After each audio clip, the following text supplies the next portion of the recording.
So glad this is a video podcast now. So glad to have you back, Rich. We'll sort it in the editing. Shush. Move on.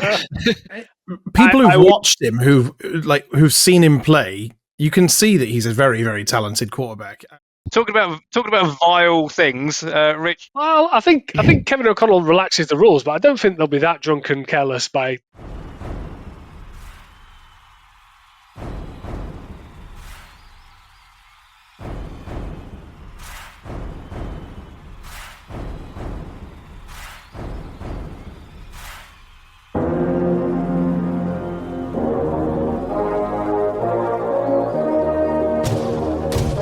Welcome to the UK and Ireland Minnesota Vikings Fan Club Podcast. Hello and welcome to the UK and Ireland Minnesota Vikings Fan Club Podcast. I am your host and fan club co-president, Big Deal Rich, and tonight I am joined by the cast of thousands, all-round nice guy and club vice president, Mr. John McDonald, producer and co-president of the fan club, Mr. Reece Field. Darren, I keep forgetting what your title is. What are we calling you these days? Chief advisor, merchandise guru, Darren Hales. That do you? You're on mute, mate, but we still love you. And then we've got content master and all-round nice guy, Tom Parry Jones. Say hello, gentlemen. Hello, gentlemen. Hello, gentlemen. Hello, gentlemen. And Darren, you're still on mute. Still on mute. All right, Oh, yeah, so I am. there you go. See, who says we're not professional? Hello, gentlemen. It's nice to be back. Nice to be back anyway, lads. Good to see I'm you. so glad How's this things? is a video podcast now. So glad to have you all back, right. Rich. We'll sort it in the editing. Shush. Move on. Thanks, John. Thanks. At least one person's welcome me back. Yeah, it's nice to be back in front of the desk. In Oh, front. were of you the- gone?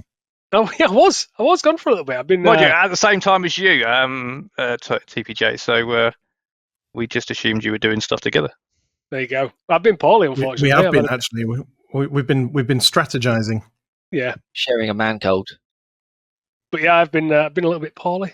But I'm back behind the mic, back on the screen, enjoying myself. Since the last time I was on, you guys have discussed all sorts of stuff that I wish I'd have been involved in. Things like the undrafted free agents. I think have you gone through our draft line as well? That was pretty cool. Yeah, but today we are going to discuss the Vikings schedule for 2025-2026, the route to the Super Bowl. That's what so the format this is going to take is a bit like we did on draft day. We're going to go round the houses, each with a game each, and say win, lose. We'll see what the win-loss ratio is at the end of us waffling on. I think I go first, don't I? Is that right, Reece? Keep me honest. Yeah, you've got the first game. You've got the Vikes and the Bears. The Vikes Starts and off. the Bears in Chi-Town. Is that what they call it? Chicago? No one local does. No. It's the Windy City, Rich. The windy one. The origination of that there Blues Brothers. I'm a big fan of Chicago, actually. I just, as a city in America, somewhere I'd quite like to go visit, somewhere I've been having conversations behind the scenes to see if we might go and visit for the first game of the seasons, but you never know. You might get yourselves out there. Let's see what happens. But in terms of the actual game, Monday Night Football, one of a plethora of games that we are on primetime TV across the nation, kicking off the season. What I called an under par Caleb Williams versus a unknown JJ McCarthy to kick the season. I think that's what most people are interested in. I think that's why we are Monday Night Football for week one. People and looking through the season, someone asked me the other day, they said something about, we're on primetime loads, and as a Vikings fan, we should be miserable about that because we're always rubbish on primetime. But I think we're the story this year. I think we're the roster is as good, probably better than what we had last year. The only question mark is almost undefeated JJ McCarthy, which I just can't. If he's a serviceable quarterback, I can't see us doing any worse than last year. And I think we're going to open the season beating fraud Caleb Williams in his own backyard. I'm going to go for a win in Chicago. Bosch straight out the gates. We do tend to be, I think, looking at last year and some of the seasons before, we do tend to start the seasons well. We just have to turn around that back tail end of the season form. That'd be good. So I'm going 1-0, start the season. Vikings win over Chicago in the Windy City. We'll show Caleb Williams what he missed out on by not getting picked by us. Exactly. That was a little rumour out this week, wasn't it, that he quite wanted to come to the Vikings. I think as soon as you speak to Kevin O'Connell, everyone wants to come to the Vikings. John, you might have a little bit of an opinion on this. Would you have taken Caleb Williams? Do you think we'd be in a better position now if we had Caleb Williams and JJ McCarthy? Hands down, we would. JJ McCarthy is a good quarterback. He's a serviceable quarterback. He's only ever lost one game since high school. But Caleb Williams was number 1 consensus overall pick for a reason. I know you're not a fan. I know you think he's a fraud and everything like that, Rich. But considering what he done with the Bears last year, he was okay.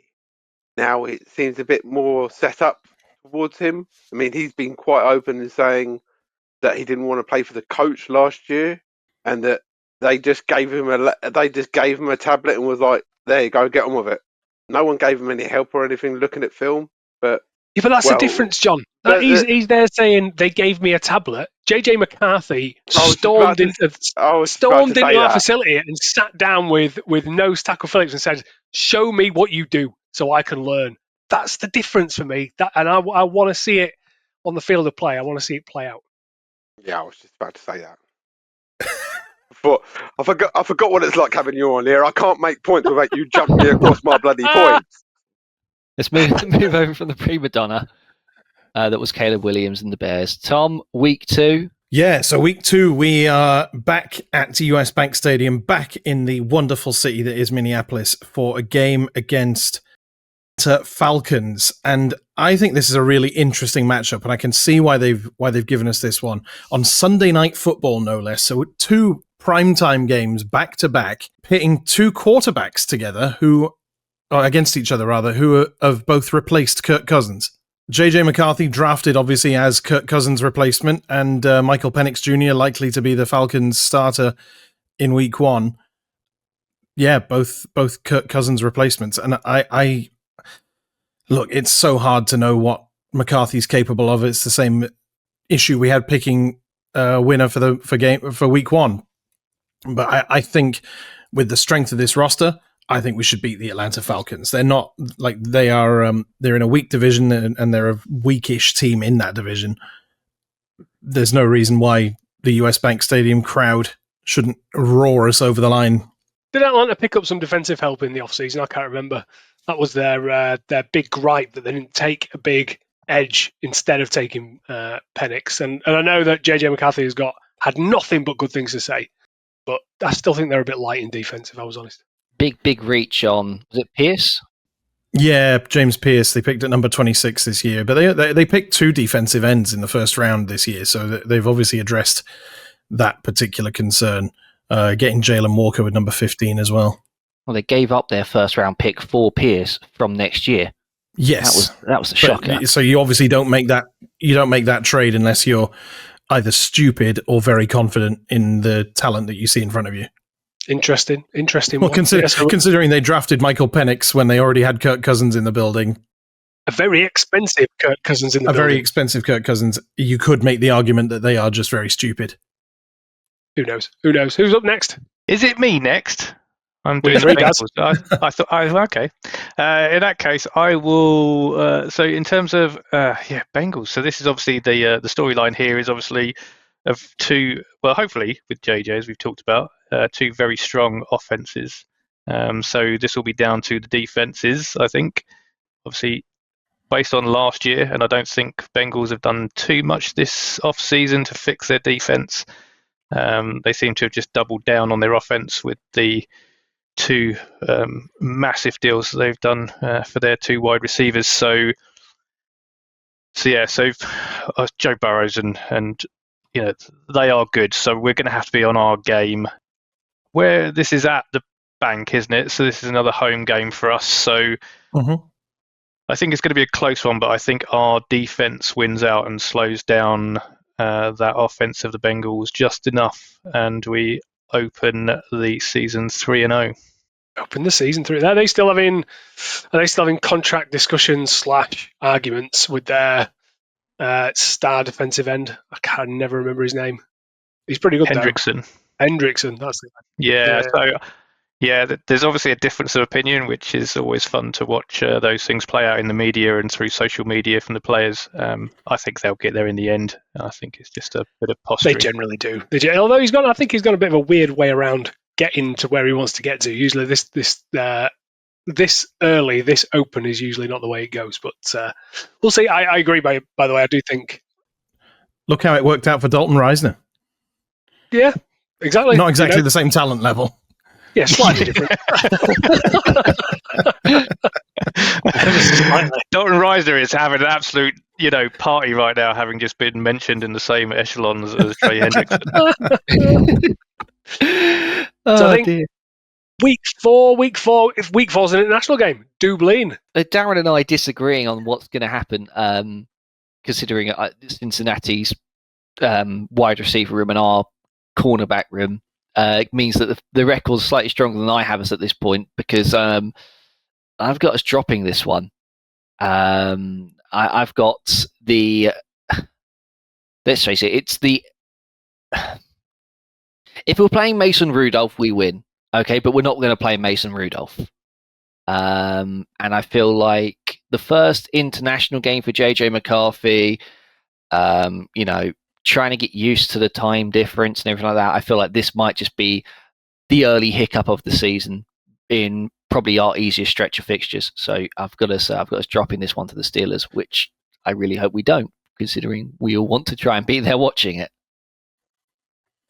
I wonder if McCarthy is just so new to the professional level that he hasn't got a routine that is there to be upset by going international. Like I feel like it's not going to phase him. Yeah, I don't think a lot is going to phase him. And I also watched a live Aaron Rodgers last season. He was absolutely dreadful, and I don't think another season is going to help. So I'm a little bit more optimistic about this one. Yeah, I can't see it. I think Pittsburgh were a bit of a mess at the minute. So it's Tomlin. They'll still win half their games. I was going to say, they still haven't had a losing season under Mike Tomlin. I know, but that only goes, and I get that. And I'm not saying they're not going to have a losing season, but I think the disruption is more on Pittsburgh going to Dublin than it is on us. Especially, it depends on how we manage the whole 2-week period as well. Normally, we would come out a couple of days before and then get back out, but knowing that we're going to be here for 2 weeks, I wouldn't be surprised if the Vikings come over even earlier to get acclimatized, or if you're an American, acclimated to it, and then go from there. So yeah. But this is Reece's pick, and Reece is going for a loss. So screw you, Reece. How would you guys do it? Would you guys, if you were the Vikings, would you fly out to London early, do training in London, fly out to Dublin maybe the day before, day before, and then fly back to London where you're based? I'd base in London. I'd base in London and then then travel to Dublin for the game and back, rather than setting up in Dublin for a week and then having to move logistically everything then over to London. Doesn't make sense to me. I disagree. I think I'd disagree with that. Of course you would. Make your case. Well, I just think that if you're gonna play somewhere, then you be somewhere. That's my mantra. If you're gonna play in Dublin, be in Dublin, be in the. But we're the away team in both of these, and if it was an away game in the States, they wouldn't be at the Browns, or not the Browns, bad example, but the Bears, for example, week 1, they're not going to go and camp up in Chicago for a week. I get that. I get that, but it's not the same. It's not the same. I wonder for media purposes if they would probably say you've got to train in the country where you're playing, because that's where the media is going to be. They're going to want to see you. They're not going to want to fly over to London and back. It's an Irish game. I know it's the Steelers' home game, but it's the game in Dublin. You've got to do all the what's the word? The ancillary activities in that country. Good word. But that would just be like a one media day that do training there. I don't think they'd be there I don't necessarily think that they would need to be there for the whole Maybe week. do like a captain's run like they have in rugby. Just fly over for the day, do it at the stadium. Doesn't sit right with me. Give the Irish guys the full blown experience. Let them have them for a few days. What does it give them? I mean, let's look at London games where when they're there, what do we don't see the players during that build up of the week. We might see some, there's a media day, but other than that, it's not giving them, because they're still going to roll out the legends and so forth. And again, we're the away team here, so it's not. We were privileged last season as well, because Tom got to go to the media day, and that's not every fan doesn't get that opportunity. That was because of Tom getting the press credentials that we even had a representative there from the fan club. I get it. I get all your points. I like it, but for me, it's if I was going to play in Ireland, that's where I'd want to be. But we've talked enough about London that we feel like we're already there. John, take us into the London game versus the Browns. Yeah, this is obviously our second international game in a row. We're in London. We're at the Tottenham Hotspur Stadium. We all know the Vikings are undefeated on these shores.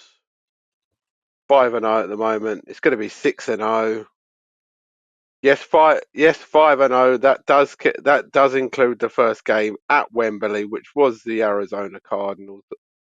The Minnesota Vikings. What year was it, John? 85. I think it wasn't 83. It might have been 83. It was 83. It might have been 83. The Vikings were the first team to ever score a touchdown on the UK shore. First NFL team to score a touchdown on the NFL shore.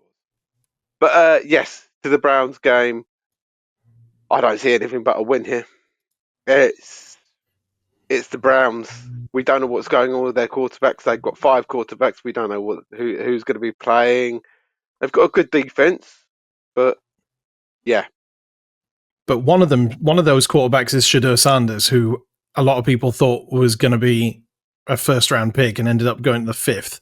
Media hyped him up to be a first-round pick. I mean, people who've watched him, who've seen him play, you can see that he's a very, very talented quarterback. Granted, it's at college level, but like Tim Tebow looked like a good quarterback in college. I wouldn't put it out of the realms of possibility that by the time we get to week 5 and we're playing them, that Shedeur is in the mix.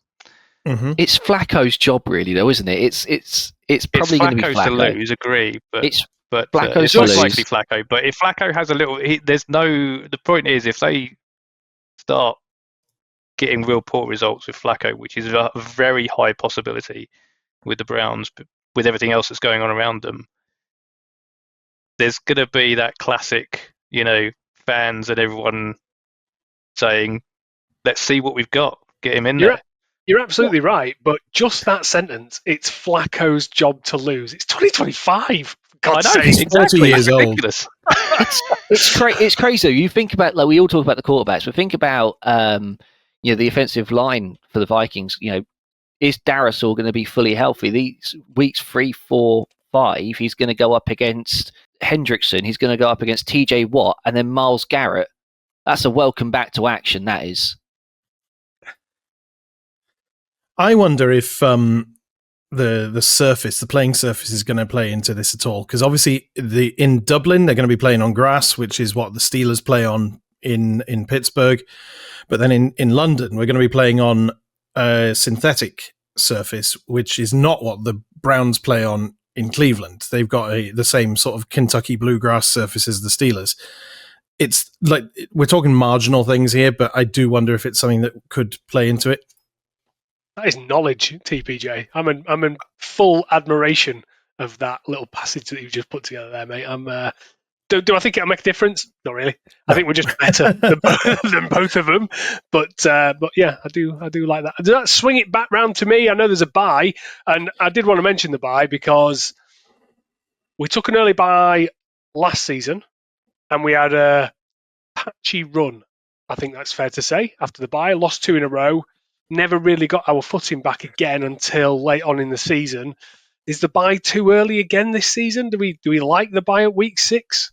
I don't think the bye being early affected I don't think that was the reason why we lost those 2 games after the bye last season. We played 2 of the toughest teams we came up against, and they were teams that we lost to twice last season in the playoffs. Exactly. Yeah.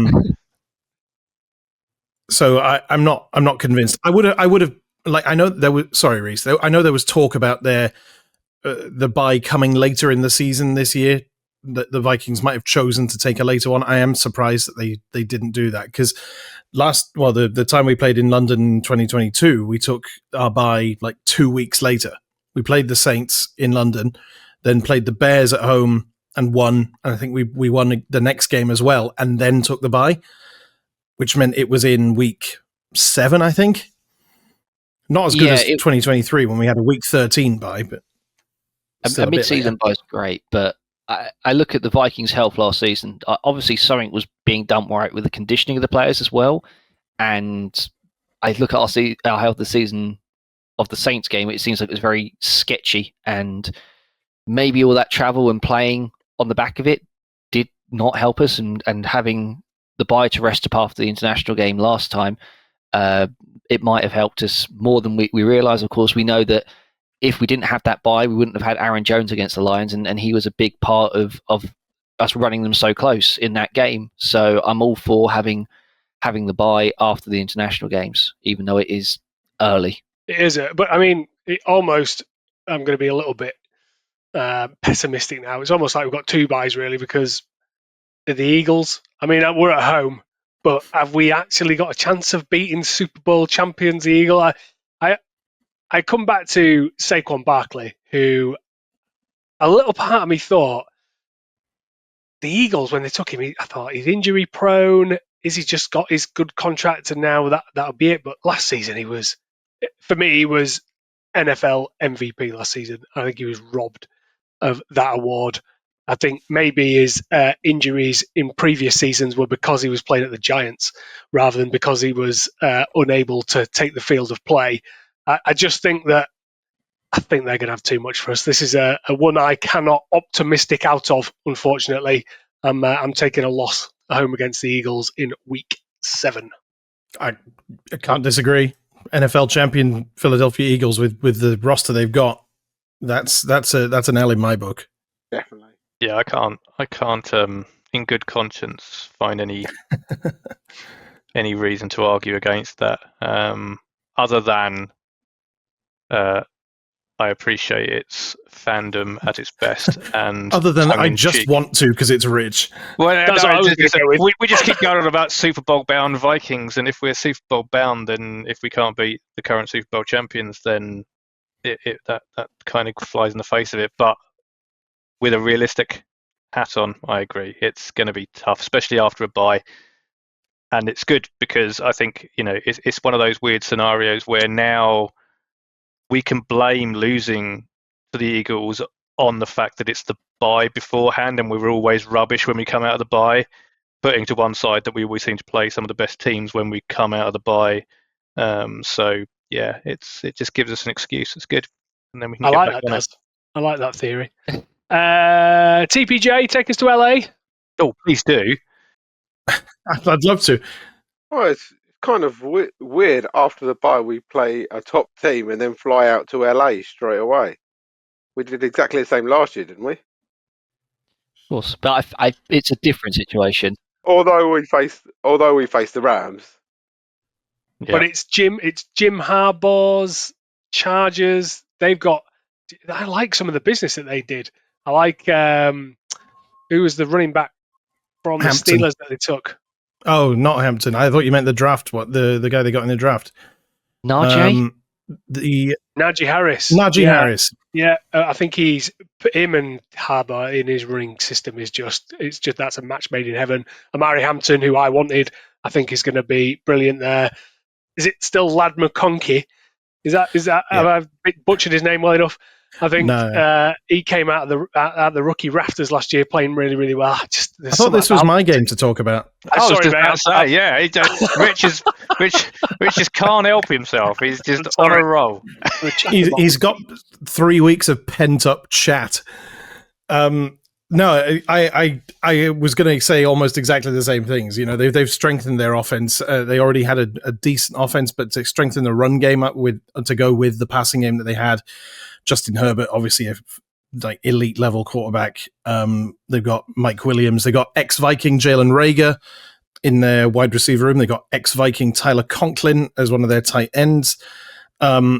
This, of course, also is the only primetime game that we play in in a 6-week stretch. We've got noon games from weeks 7 through to, I think, 12. And this is a Thursday night football game. That said, it's basically a home game for us. Like every time we play at the Chargers, there's always hardly any Chargers fans and a lot of Vikings fans. I don't know what it is. It was better when it was San Diego, but even now in LA, it still feels like a Vikings home game when we play the Chargers away. And I think this is going to be a win, by the way. This obvious win. Long way ahead indeed. I just think the Chargers could be a surprise package this year. We'll see. Where I always like to pick a team out of nowhere, and I mean the Chargers not coming out of nowhere, but you know what I mean. I do think that they are. Not a lot of eyebrows would be raised if they were good. Put it that way. Who's next? I agree. I was just going to say I agree. I think the Chargers are not going to be the same pushover that we have had in the past. I think because of the Harbaugh factor, I think they are picking up those fans as well. So I think, I wouldn't be surprised if the numbers. Vikings fans always travel well anyway, so we're always going to have seas of purple wherever we are to some extent. But I don't think it's going to be as big a factor. And obviously, it's Harbaugh versus his protege in JJ, so that's going to be an interesting matchup as well. So yeah, hopefully a win, but I'm not as confident as maybe TPJ is on that one. So is it me next? Because you Week guys 9, Detroit Lions at Ford Field, somewhere where we've lost the last 5 times we've been there. And obviously I know we all want to say, I've had myself saying it, that the Super Bowl window has shut for the Lions now, and they've lost their coordinators, and it's all downhill from here on. But until that cap hit starts to squeeze them a little bit in the next 2 years, right now, 2025, they are still going to be pretty much the same beast. Maybe not as many stupid trick plays on offense, but I think they're still going to be a very, very solid and difficult team. I'm going for a loss here. Unfortunately, I think it'll be a close game again, but I think at Ford Field they will just have the edge and nick it. I agree with that. Screen Merchant Goff against our cornerbacks. I think that is that's got not a trouncing written on it. I think it'd be pretty comfortable for them, unfortunately, in their own back garden. I wanted to say something different, but I think we'll just be too new of a team to overcome that hurdle. Week, what are we on now? Keep us honest, Reece. 10. No. Yes, week 10, but game 9 because we had the bye. Okay. So yeah. And is it you? It is me. Yeah, the Ravens. Why do I get these games? I mean, after I said what I said about the Steelers, I feel bad now. How picking this next one, but it's Lamar Jackson's first time in US Bank Stadium, which for other quarterbacks I think might be a factor. But Lamar Jackson has played everywhere. Is seriously underrated as a thrower just because of his ability to run with the ball. He does cause problems. He does figure out defenses. The Vikings defense, if it had a problem last season, it was with the contain. We saw what even Caleb Williams was able to do when he able to get a bit comfortable scrambling about and making some plays. So I've got Lamar Jackson just being able to put on one of those clinics that he just seems to have. I know he also seems to have the odd wobbler on the road, but I just rate Lamar Jackson very highly, and so annoyingly, I've got slipping to 5 and 4 here. Yeah, and the addition of last year is Derrick Henry there as well. The combination of those two is a scary prospect, I have to admit. On to Game 10, Week 11. That takes us to the Bears visiting us.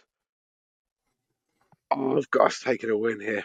It's gonna be. I just don't see anything but a win against the Bears because it's the Bears.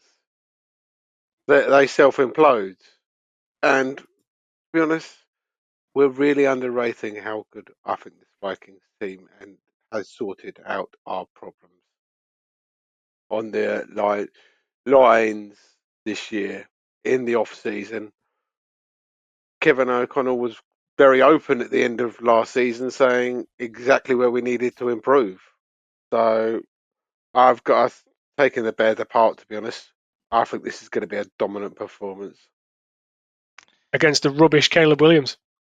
He's not Yeah, rubbish. I mean, the words of caution from my perspective is that the Bears have done a lot of good stuff this season as well in those trenches as well, which is one of the areas. So it comes back to how good JJ is and how good Caleb Williams is in his second year with a little bit of extra protection and someone actually coaching him rather than him being put under the stairs like Harry Potter with an iPad. I actually heard someone in a chat the other day compare JJ McCarthy Christian Ponder.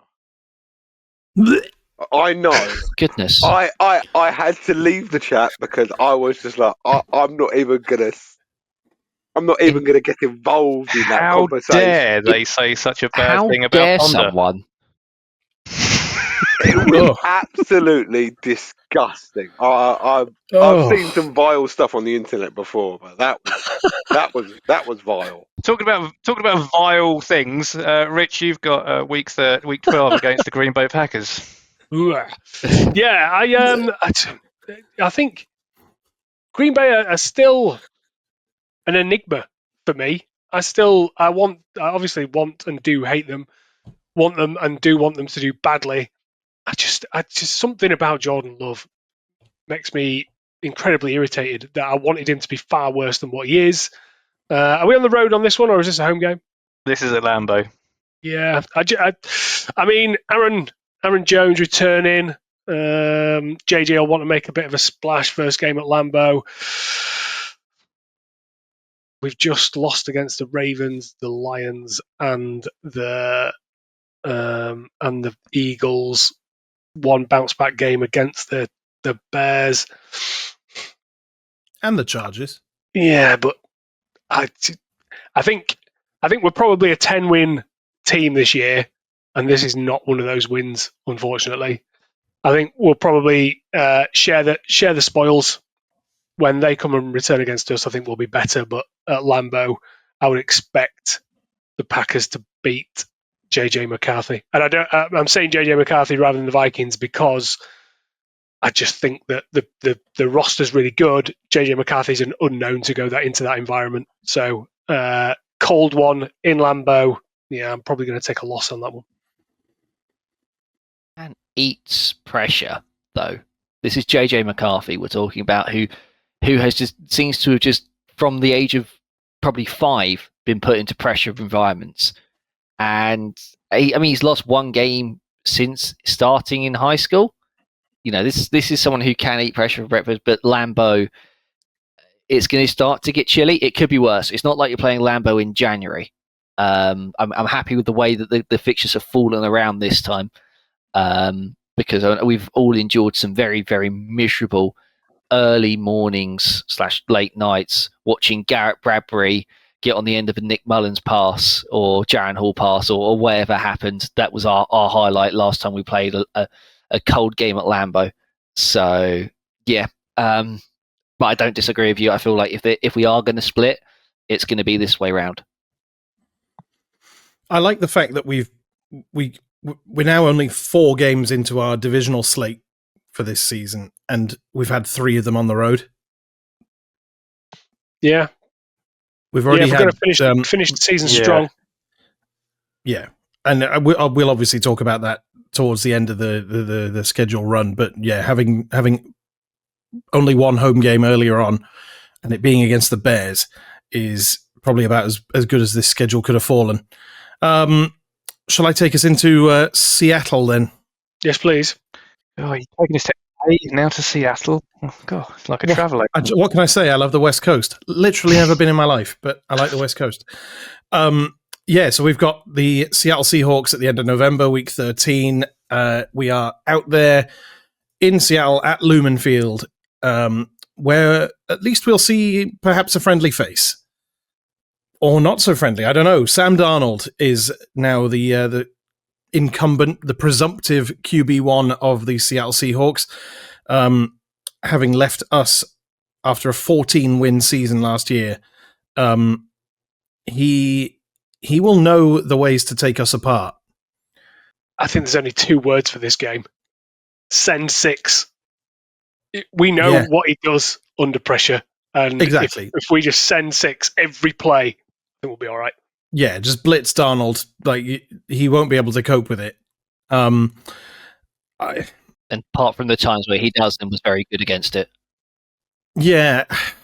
I just don't think he's got the weapons to cope with it. Like, obviously they released Tyler Lockett, they let DK Metcalf go. They did bring in a wide receiver. Who was it?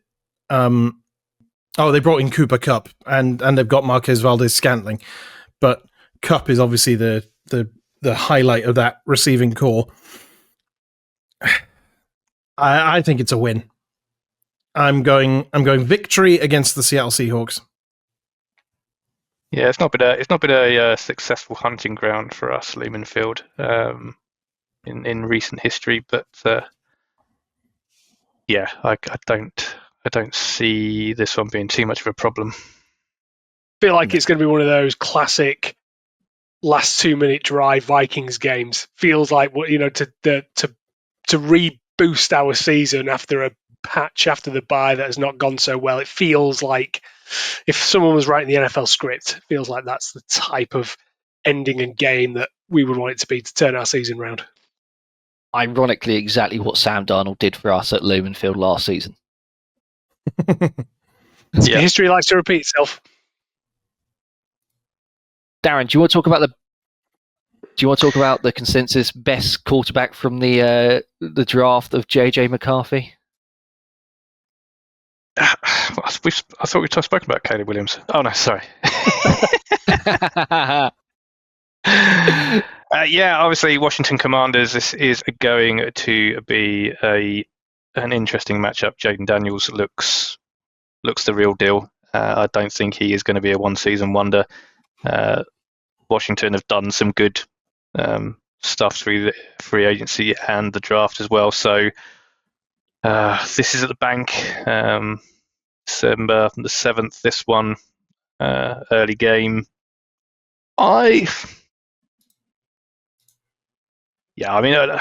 every one of these games, a lot of these all just depend on how JJ actually performs throughout the season. But if we're going on the line that he's a serviceable quarterback and does what he needs to with the additional upgrades,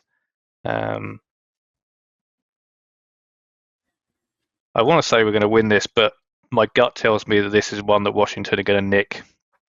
So I'm going to go for a loss. What does that take us in terms of ratio? 7-6. 7-6 with 4 games left. I don't know where we're getting these three wins from that you were talking about before. Yeah, well, we hit a patch now. Who's next? It's me, and maybe I've got some good news because we're playing the Dallas Cowboys next. We're playing the Dallas Cowboys next in Dallas. So it's a noon kickoff, which means no, it's not. It's an evening kickoff. It's an evening. Actually, it's an evening, which is good because it means the sun will have set. It's a primetime game. The sun will have set. We will be able to see on the field this time. Yep, because the windows are terribly placed for the Cowboys. I mean, they couldn't even beat their own stadium last season. For me, 7-6, I think it's a fair record of where we are now. I don't think we're being overly optimistic or pessimistic. We're on the right side of 500, but this is the springboard game because lose here, and it's tough when you know what is coming in our final 2 weeks. Win here, and you might just be able to spring a surprise in the final 2 weeks. We've got the Cowboys. We'd laughed because we didn't really know what they were going to do in the draft. We don't know what they're doing at any point. Dak Prescott, going by history, is usually banged up by this time of year. And the offensive line of the Cowboys just hasn't been the same for a good few years now. So I have got us winning this game and going to 8-6, heading into the Big Apple. I like that prediction, Reece, because I would also say that George Pickens has probably upset 50% of their roster by now. By the time we get to play them, and I think when you look at the Steelers, and the Steelers are saying we need a wide receiver, but hang on a minute, 2 weeks ago you had one. I think there's a reason why he doesn't play there anymore, and the reason is because the Steelers did not want him in the building, and I find it a bit weird that the Cowboys did. So yeah, I like that prediction. I think they'll be a bit of a mess by then, if I was honest. Who's up next? I was just going to say the Cowboys got to roll the dice. I think that's the reason that they've taken him. He's a very good, is he that good? player. He is a good player. Yeah, I rate him. But if he can get his attitude right, they've got a very good player. But Tomlin is probably renowned as one of the best player coaches in the game, and if he couldn't get him on the straight and narrow, I can't see the Dallas coaching staff having a hope in hell. Think of Antonio Brown. He gave up on Antonio Brown at just the right time. He went over to Tampa to Bruce Arians, who again is a good player coach, but that happened. The same as Le'Veon Bell as well. Yeah. Tomlin gets rid of people at the right time. So yeah. Interesting. John, you're next. Yep, we're out to New York. So yeah, we're at the MetLife Stadium for the Giants. Now, come on, this has got to be a win, doesn't it? I mean, it's got to be a win against New York, and they've got some good pieces out there, but nah, this is definitely a win in New York. I was going to say one way they've improved from last year is that they don't have Daniel Jones anymore. Yeah, who's slinging the ball in New York? Yeah, Russell Wilson, Jameis Winston, or Jackson Dart. I think that's an upgrade over. And they've got Tommy Cutlets. Oh yeah, yeah. Danny DeVito. Is it Danny DeVito No, still on the roster not over Danny there? Dimes. Yeah, Tommy DeVito. They got Malik Neighbors, Darius Slayton. They got ex-Viking Emir Smith-Marset. I still rate him as a player. He's good. I still rate him as a special teamer. Yeah, I agree. I agree with you, John. We've got to win. We've got to win against that roster. If we've got any hopes and dreams of being a playoff team this season, you've got to be beating the Giants in that game, I think. But that takes us to Christmas Day, doesn't it? Well, yeah. I was going to say that Giants game is a potential banana skin because the team will have one eye on this Christmas Day game. Christmas Day, Lions at the bank. Am I right? Am I right in that? You are correct. Yeah, you are. Lions at the bank. I as I said with the Packers, where we were going to split the spoils. I think it's the same.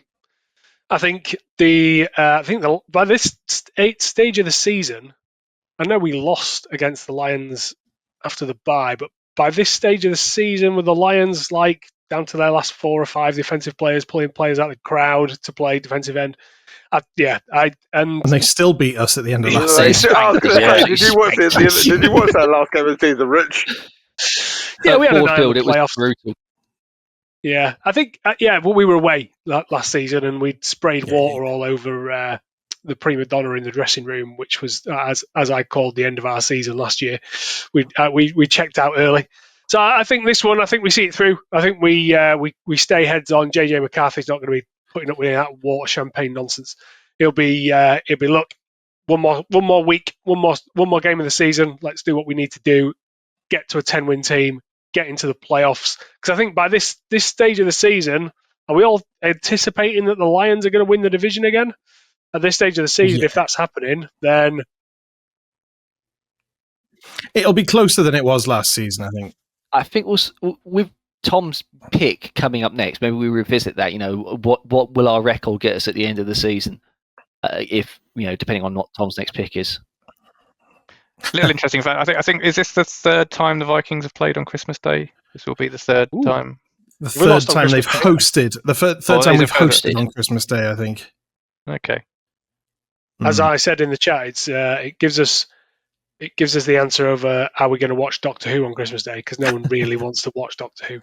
So, well, luckily for you, Doctor Who will be on before this game. Oh no! Oh yay! It'll be a 9:30 p.m. kickoff in the UK, which means you get to watch Doctor Who at about 7 o'clock, and the Vikings on Netflix.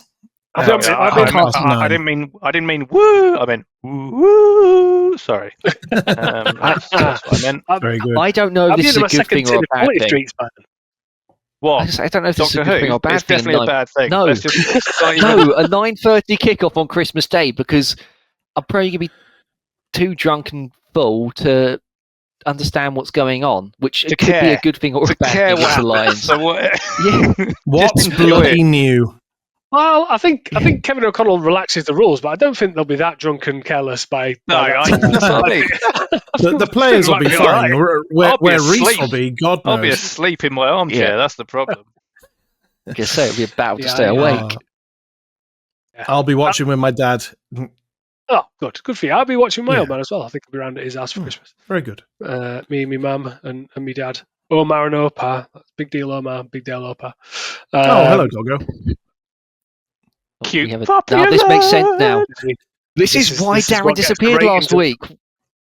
We now know. And this is why people need to watch the video podcast. Exactly. This is what gets the ratings up, you see. Oh my god. People listening have no idea what's going on right now. Watch the YouTube. More fool them. Darren is stroking his dog live on the podcast. That's all we're going to say. Tune into YouTube. We're going to go straight to TPJ after that. What's the next game? It's the last game, and we don't know exactly when it's going to be, because that's the nature of things. When they release the schedule, they don't finalize the schedule for week 18 until basically the week of. At the moment, it's scheduled for January the 4th at a kickoff time to be determined, but we're playing against the Green Bay Packers at US Bank Stadium, so a doubleheader at the bank going into those final two games. How we approach this game all depends on how we have approached, or how we've come out of the previous 16. But the benefit we have is that because we play on Christmas Day, which is a Thursday, we get a full 10 days to recover for a potential playoff decider against the Packers at home. Only a marginal hangover then. Good. Excellent. Only a marginal hangover. Yeah, 10 days, slightly too short a time for Reece to recover, but just enough time for actual professional athletes to recover. I missed one meeting I miss because I'm celebrating. And it sticks with you forever, I'm afraid. Yeah. I think it's a Vikings win because I'm an eternal optimist. I think it's a Vikings win. We split the division. Well, actually, do we? Did we beat both of the Bears, both home and away? Yes, because so if we go 4-2 in the division with 11-6 overall. Yeah. So the big question is, finishing 11-6 in the NFC North, where does that get us? Does that win us the division? Does it come third? Does it get us into the playoffs? I think second. Playoffs for sure. It's playoffs for sure, but it could be enough to win the division.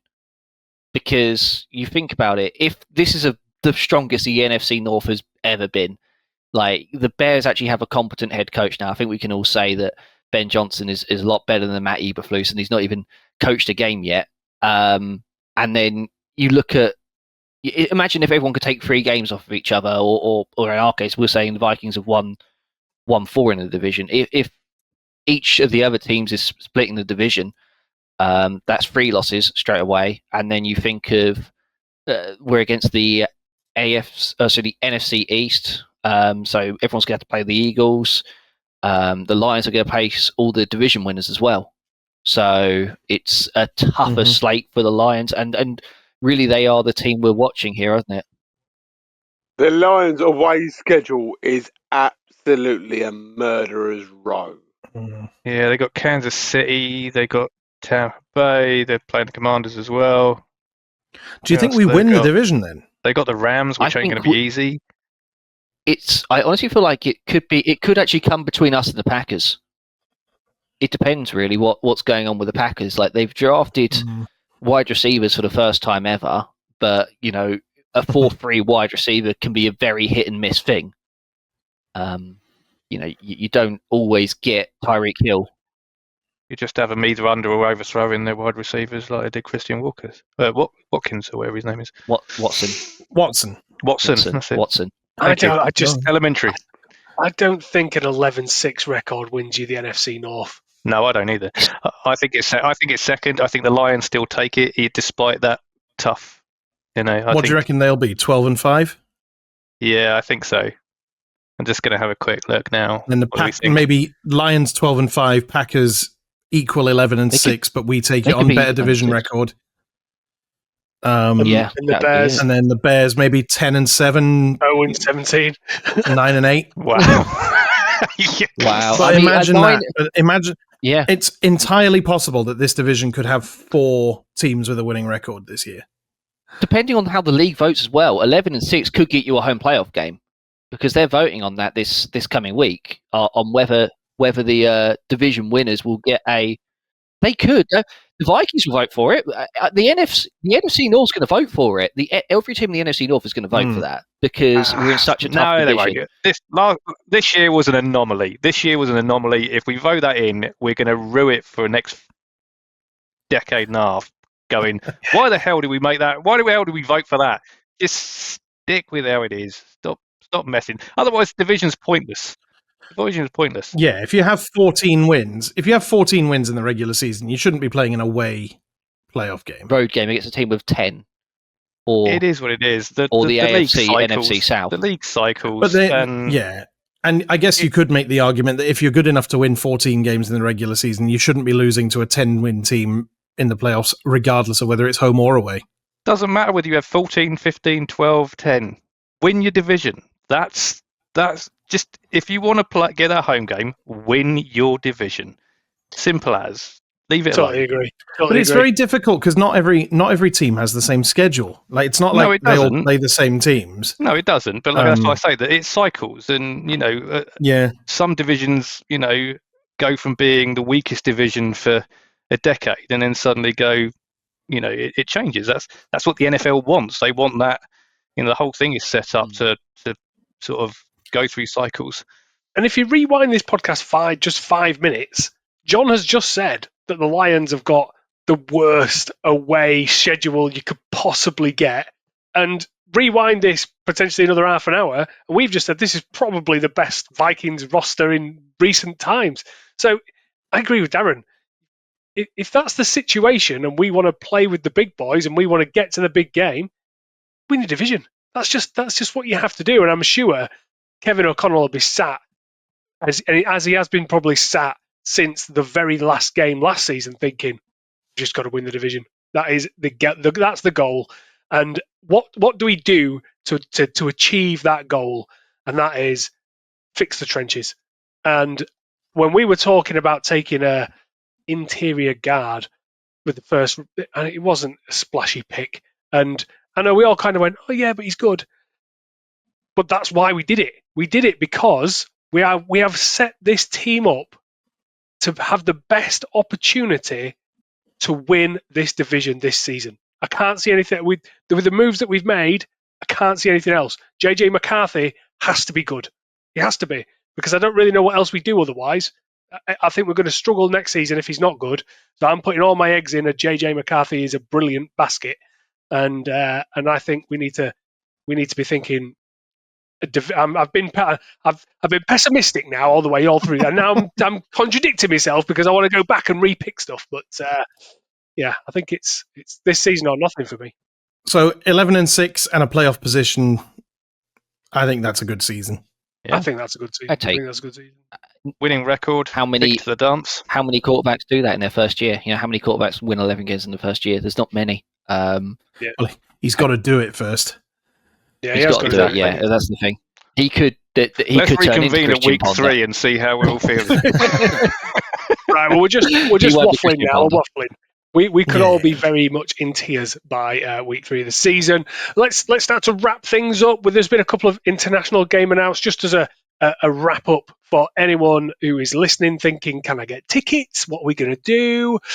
We are aiming for an explosive fan experience in both Dublin and London. For anyone who's come to our pre-game tailgates at the London game before, I think it's fair to say they've got better every time as we've learned a little bit more of what to do since the last time we did it. And that's hopefully no exception for the Browns game. And we're going to take all of that learning right across the Irish Sea to Dublin and try and do exactly the same over there. We don't have a huge amount of details at the moment, but as soon as we do, as soon as you will know, we will release all those details as we possibly can. What we do know is that John is on the cross trainer. He's going to be doing something quite special, hopefully for charity, in between the two games. I won't say anything more than that, but I will let that unfold in the coming weeks. The other thing we've got to say as well is that WizKid Google Forms Darren has put us together a fan club questionnaire. We have said this every season for the past 5 seasons. We need to know what's in your guys' heads. That's what we need to know in terms of the direction and what you want the club to do going forward. So look out for some posts around filling in our fan club questionnaire. Give us some direction because we need it. And then I think, TPJ, you were going to say something? Well, yeah, I was gonna actually drop in some info about tickets for the international games. They have actually released the dates when they will be available. So if you're willing to splash out a little more for a slightly plusher experience, premium tickets for the game at Tottenham against the Browns will be on sale from I think it's Thursday, May the 22nd. Prices start from £349, but if you feel like you can afford it, obviously be my guest. Regular tickets a week later for like the rest of us plebs. You get tickets all around the stadium from the 29th of May. The Dublin tickets will be available from the 17th of June. They haven't announced ticket prices for either stadium yet. And they haven't announced premium packages for Dublin either. But yeah, that's it. Vikings Browns tickets available from the 29th of May. Vikings Steelers in Dublin tickets available from the 17th of June. John, I'm going to steal the words out of your mouth. Do not worry. If you're 500,000th in the queue trying to get a ticket for that Browns game, do not worry because we know Put your teeth in, Rich. Yeah, we know that the touts Never tend to make buy that up sound again. as many. Sorry, have you had an accident? Anyway, as soon as the tickets go on sale, the touts tend to get excited, and then as a couple of weeks before the game, they try and offload those tickets at the correct price. I'm not sure for the Dublin game because I reckon they could probably sell that stadium out 4 or 5 times over. So I think that the Dublin game will be slightly harder to come by, but the Browns game you should be able to get a ticket for, if not on sale day, but a couple of weeks before the game. Go on, John. And can I point out that in Europe we have 11 NFL teams playing over here. So if you're looking to get tickets, you're probably going to be aiming for the team you support, which with 11 teams coming over here this year, certainly narrows which game you'll be aiming for. So maybe London might be a lot easier to get to, because if you're not going to go for a team you play, a team you support, you'll go to a new stadium. You'll either go to Germany, Agreed. or you'll go to Dublin, or you'll go to Madrid. That's personally the way I would do it if my team wasn't playing here. You got Berlin, you got Madrid, and you got Dublin, all making NFL International Series debuts. I think a lot of people are going to be going for those. You heard it here first. John is saying if you support any of the other 21 teams, bugger off to Madrid. All right, leave us the tickets. We want to see the Vikings play. Shall I do a wrap up, Rich? Yeah, wrap us up, Reece. Ooh. So what wrap before are you Tom doing? makes us any harder before you got to hold and give, but do it. No, I knew he was I'm going to doing- do the that's the John wrong Barr rap. Wow. I knew he was going to do the John Barr rap. That's getting it's the clipped only out. one I know. Yeah, brilliant. Because before Tom makes this any harder for Darren to edit by making references to videos that are unseemly. While Rich is trying to talk, I'm going to wrap this up. So if you have enjoyed watching the podcast or listening to the podcast, first of all, if you enjoyed watching, please subscribe on YouTube, ring the bell, as Tom said a couple of weeks ago. Do like the videos, and do comment as well. Anything like that helps the club. Spotify and Apple, please do rate and review the podcast. Go to the podcast main page on Spotify, tap on the rating, leave us a rating, leave us a review. Apple podcast page, scroll down to the bottom, 5 stars on the bottom, rate, review. You know how to do it if you listen on that platform. If you enjoyed listening to the podcast, please do get in touch. Email the podcast, ukvikespod@gmail.com, or Facebook, UK and Ireland Minnesota Vikings Fan Club. Instagram and direct messages on X or Threads. You've got at UK Vikings Fans, Blue Sky UK and ANDIRE Vikes Fans. Discord, there's always a link. If you have any suggestions of what John should name his charity cycle from Croke Park to Tottenham Hotspur Stadium, then please do give us a shout. Again, if you have any suggestions for the charity, John, I believe you've not selected a charity yet, so any suggestions for that too, please do send them our way. We read every email we get. We read every email we get. We don't always read them out, but we read them all. We read every email, unless you're trying to sell us knockoff sports printed stuff. Stop sending us. You don't print premium sports goods, okay? Stop sending that email if you are sending that email. Oh boy, we're tired of that one. Sorry. You know who you are. That's exactly what I was just sending then. I'll try and recall it, but I'm not sure it works. Sorry. Merchandise aficionado right there. Daz's dungarees. Right, we'll wrap the show up there. Thank you very much for watching. Thank you very much for listening. I think there is one last thing to say, which is goodbye, gentlemen. Goodbye, gentlemen. And now the end is near, and so I face the final curtain. Goodbye, gentlemen. Goodbye, gentlemen. Goodbye, gentlemen. Anyway, thank you very much for listening. Cheers. Ta-ra. Ta-da. Ta-da. Ta-da.